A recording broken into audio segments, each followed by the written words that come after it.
He is a phenomenal salesman. He's not a great salesman. He's probably the best salesman I've ever been in the company of. And I spent a lot of time with Donald because he's 5 years older than me, I think 4 years, and he was raising his company right parallel with me raising mine.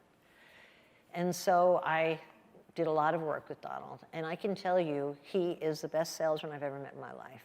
I watched him walk into a situation, for example, selling the Plaza Hotel to the Chinese out of Hong Kong, it was in Taiwan, group of Asians, wealthiest families in Hong Kong.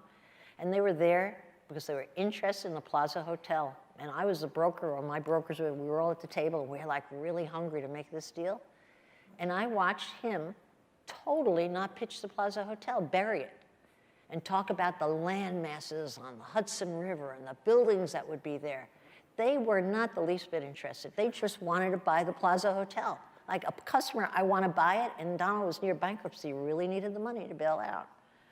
And I watched him. I thought he was so off.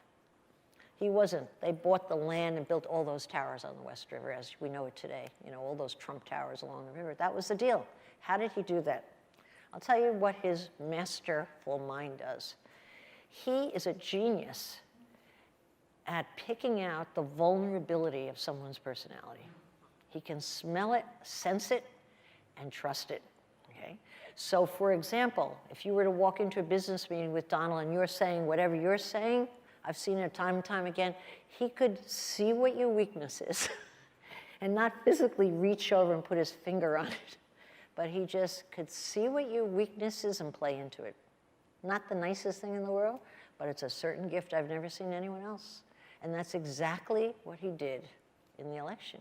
I think he put his finger on what the weakness was, the vulnerability of people, and he knows how to touch it, just so.